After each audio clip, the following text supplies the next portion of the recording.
लके चाची है मामालिन बरम बाबा चाचा हुए न से बाजे हो दिलवा के घूंघरा बहरे हो दिलवा के अरे जुग जुग जिया तू लाला नावा बाबा नामा के भाग जागल हो ललना लाल हुई है फुलवा के दीप की अनवा में आस लागल हो ललना लाल हुई है फुलवा के दीप की अनवा में आस लागल हो सासू सुहागी बड़ी भागी नयन धन लूटावेली हो ललना दुअरे पे बाजेला बधैया हो दिलवा बड़ा सुंदर हो ललना दुअरे पे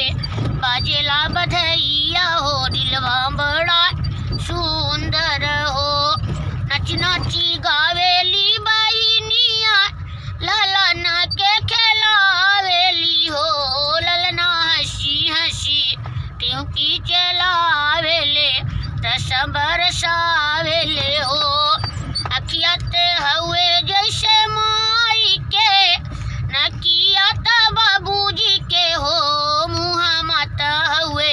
चंदवा शुरू जेवा की सगरोए जोर भैले हो मुहा माता हुए चंदवा शुरू जेवा की सगरोए जोर भैले हो नच नाची गावेली बाईनिया ललना के खेलावेली हो ललना हंसी हंसी ट्यूकी चलावेले रस बरसावेले हो परम बाबाली कारा जल्दी अखरतवा हो दिलवा बड़ा सुंदर हो ललना दुअरे पे बाजेला बधैया हो दिलवा बड़ा सुंदर हो केकरा के जन्म थे राम के करे घरे लक्ष्मण हो बहनी के केरा के भरत भुआल हो दिलवा बड़ा सुंदर हो कौशल्या के जन्म थे राम सुमिनते राके लक्ष्मण हो बहनी के भरत भुआल अंगनवा उठे सोहर हो घूंघरा बारे हो रिलवा के घूंघरा बारे हो रिलवा के और लके मामी महलो की रानी पापा हुए रंगा बाजे हो रिलवा के पापा हुए रंगा बाजे हो रिलवा के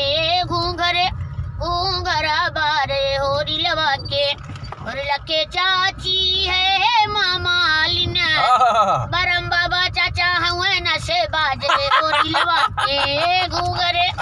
घूंघरा बहरे हो रिलवा के और लके बुआ है सोना चिड़ैया फूफा हुए राजा वाड़े हो रिलवा के